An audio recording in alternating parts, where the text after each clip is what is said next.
Hello, fellow Lucid owners. My name is Bobby, and I run the YouTube channel called Bobby on the Air. You can find me on the internet at lucidowners.com, where we talk about the pros and the cons of having the Lucid Air vehicle. Today, I'd like to devote this video to CarPlay. I am thrilled to announce that CarPlay has made it to the Lucid, and it really works well. Today I'm going to talk about CarPlay for the beginner, people who have never used it, people who are seeing it for the first time in a vehicle, and the best way to get it integrated and use it in your car. Some of this stuff will be basic for CarPlay in any car, and some of it will be particular to the Lucid Air. So, let's go ahead and get started. Well, first of all, we need to get it installed in the car. If your car is already connected to your phone, you'll see this kind of display. You'll want to look at the right there, and you'll see that little circle icon with the arrow in the middle. That's the CarPlay icon. Make sure that's lit up, and if it's not, give it a tap to enable CarPlay. If you don't see your phone, tap the Add a Device button, and we'll get going. Once CarPlay takes effect in your car, you'll see it in the upper screen. Many people ask me, is CarPlay available in the lower screen? No, it's in the upper. You have a lot of control over CarPlay. I'm showing here getting out my iPhone, going to General, CarPlay, and selecting the Lucid Air from the list of cars you have using CarPlay. In that list, you could turn CarPlay on or off. If your CarPlay doesn't seem to be working, go ahead and make sure that's switched to on. Then, you could tap the Customize button at the top there, and you'll see a list. This is a list of all the apps that are already on your phone that have a CarPlay component. Some of them will have a little red dot, a little red minus next to them, if you don't want them to be used in CarPlay. To remove one does not mean you're removing it from your phone. It just means you're not displaying it in your car. So, what we want to do, for example, is remove one of these. So I'll tap the little red dot, and it says delete. I deleted it.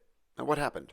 Well, that item actually falls down into this tray down below here of things that are available on my phone but I'm not using. I can easily restore one by just tapping the little green plus button next to any of those and restore it, and it's back into CarPlay. It's also nice that we can arrange the CarPlay icons. In other words, in what order did they display in the car. What I do is go to any one of them and grab that little dragger item at the right-hand edge on the phone and drag it up or down. We could see 10 icons in any one screen, and we could have multiple screens. So obviously we'll drag the 10 most used ones to the top. So I'm moving one down right now, and you could see it will in real time change the order on your screen. Watch the screen as I drag one here. I'm going to grab it, move it up, and bam, it moved. There are many CarPlay apps. I encourage you to go to the App Store and type CarPlay into the search on your phone, and you'll see some CarPlay apps that you could incorporate into your system. Now, you'll also notice there's this Lucid app. I've dragged the Lucid app all the way to the bottom to get it on the very last page, because when I tap it, it just takes me to the Lucid interface. That's how I get back and forth, but I don't need it because the home button is right there. That's already on the interface, so it just gives me another button doing the same thing. That's how I get in and out of CarPlay and get back to the Lucid interface. So here I am in CarPlay, particularly on the home page. You'll notice I can drag back and forth between the icon view and the widget view. I can also tap down here to go back and forth. Same thing, two ways to do it. The home view are the 10 icons that are towards the top of that list we just discussed. The widget view is something that you can't modify. Siri kind of figures that out. Typically, it'll have a map on the left with some directions in the upper right if you're navigating, some audio controls, and then maybe a home control like your garage door. Normally, you'll sit on this screen. Now, you'll notice you have the typical red dot indicating you've got a message coming in or a phone call or whatever, just like you'll see on your phone. Here it is with the red dot off because I already retrieved that message. You'll find that messages and phone work pretty much like you expect from your iPhone already. So now let's go into some settings and get this set up properly. If we click settings, we have several options. So you'll notice driving focus on the top. What that does, if turned on, it'll send a message to somebody that texts or calls you saying, hey, I'm driving right now. I'll get back to you later. Announce messages will automatically read out your texts. This is great if you're in the car by yourself, but if you're not, it's nicer if it only announces them when you select to read them by tapping them in the Messages app. In the Appearance one, what we want to do here is take a look at the options. You'll find that we can click that and go with Always Dark or Automatic. Automatic will set things such that we see this white background during the day and dark during the nighttime. Unfortunately, this white background really contrasts with the theme of the car, I think, and it sets the wallpaper, as you can see, to go to the edges, which might seem cool, but in my opinion is just too much useless color. I leave mine on Always Dark all the time. So if I go back to settings and tap wallpaper, I can get these themes, and you'll see the day, night, or the light and dark mode versions. I just find leaving it on black is classy for me, and I like the classy interface of the Lucid. There's already enough color in CarPlay, and I don't need a big splash of it in the right area there. Something else will take up that spot eventually, I'm sure, but I just like it the standard way. Now, Siri and suggestions, what that does is it makes that dashboard, those widgets, give suggestions that the iPhone thinks would be good for you contextually to what you're doing. Automatically send messages. So that's when you're in Messages itself and you're sending a text. It will repeat it back to you and ask you if it's okay to send, if that's turned off, or just send it if it's turned on. I leave it turned off. I want to hear my message and make sure it didn't get messed up. So here we are back on the home screen, and let's talk a little bit about music. First of all, there's been some questions out there. Is Dolby Atmos available on CarPlay? The answer, as I think we stand now, is no. You can plug your CarPlay in via a wire and get a higher bit rate and get what I consider to be excellent sounding audio, but not true Dolby Atmos. If it's extremely important to you to have this, you should maintain a Tidal subscription in the car and use that for your Dolby Atmos listening. CarPlay does have excellent sound even in the wireless mode. Some people think it uses Bluetooth. It does not. It creates an actual network connection with the car. It essentially uses the Wi-Fi on your phone to create a momentary connection during that drive. And so you do get excellent music sound, excellent stereo sound. But side by side with Atmos, people feel that the Atmos still sounds better.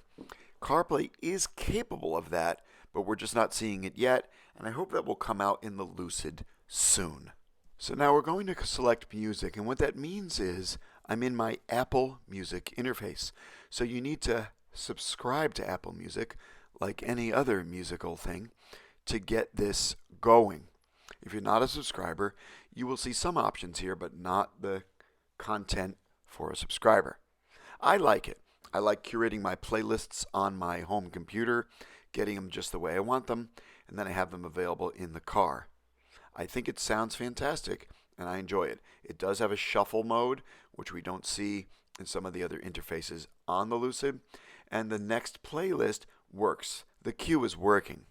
This is not true for some of the queues in Bluetooth music on the car itself. So I think the interface is just a bit more mature, which makes sense because Apple's been around a lot longer. So I'm selecting the library button here, and I can see playlists and artists and songs, all the stuff I've got in my music. I can go on the radio if I want to and have these radio stations that are available on Apple Music on your iTunes on your phone or on your Mac or even Windows if you have one. It allows me to do lots of functions with music, and I enjoy that. I think it's well laid out. Now, if I want to, I can use other musical sources such as SiriusXM, such as iHeartRadio, etc. On my CarPlay, I have SiriusXM and iHeart installed because I enjoy them both. I encourage you to try them and download other music apps that you enjoy and get them installed. It's easy to do, and if we don't like it, we can always just get rid of it. Alright, so now I'd like to take a look at navigation. Apple Maps is the Apple standard mapping system that you can use on your iPhone.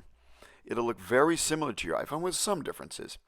In search, we can use Siri or a keyboard, something you're used to, and have no doubt done many times.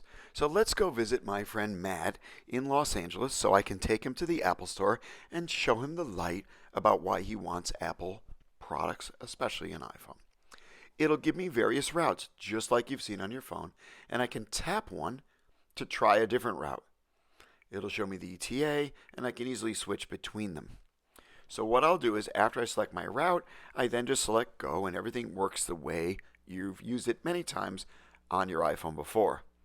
One thing you will notice that's slightly different is we don't have pinch to zoom in and out here.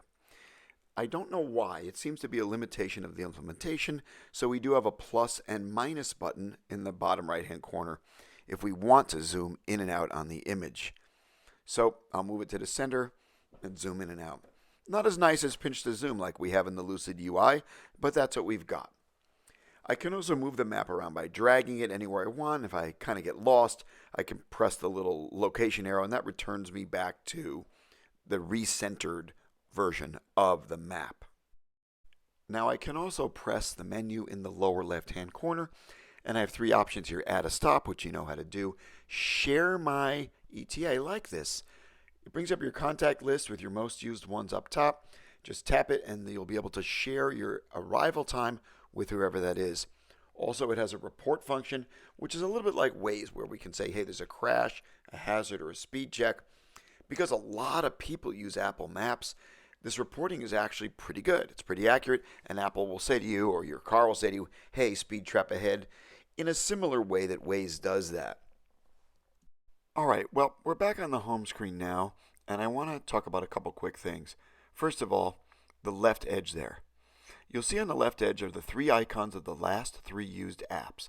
You can't control what's there. It will automatically display those, and that becomes your most common ones.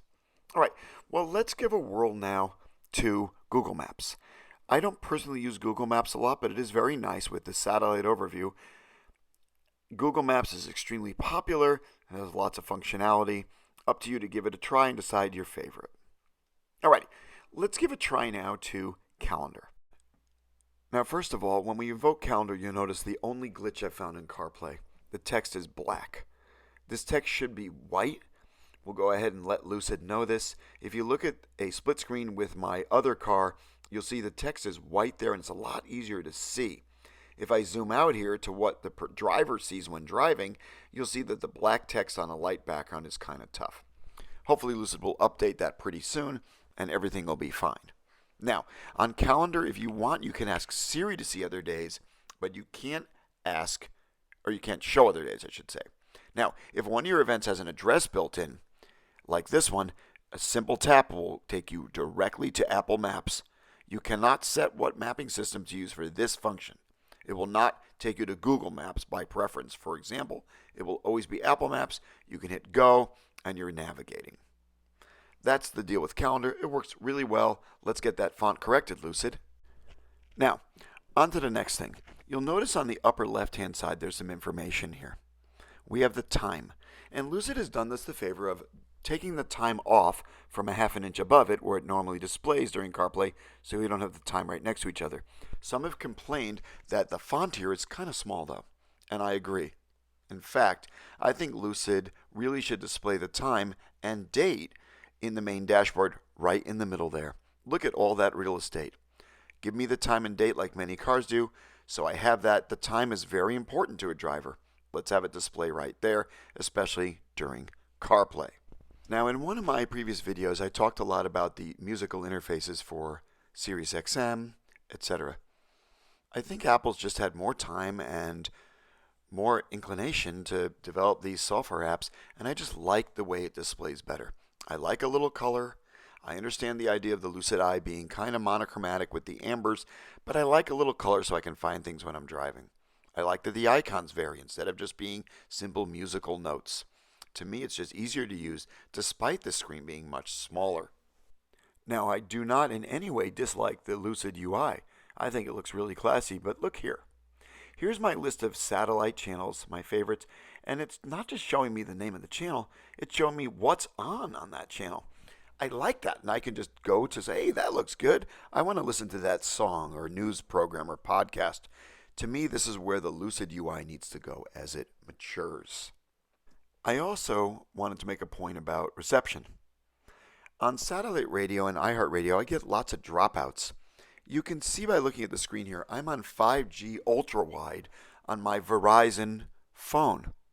And I'm able to select any of these stations at any moment, and I don't get this slow internet connection warnings or dropouts.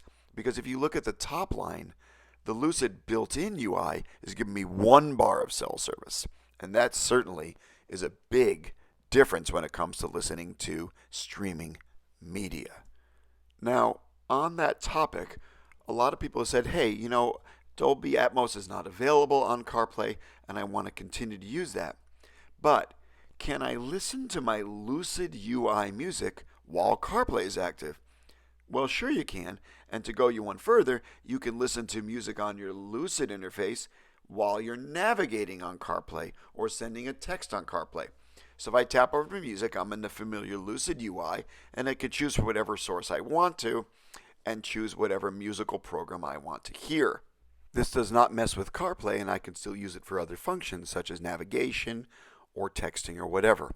It actually interacts with each other pretty well, so you're not locked into one or the other. By the same token, I can choose a musical program on CarPlay, and while listening to the music I enjoy there, use the mapping on the car, on the Lucid UI.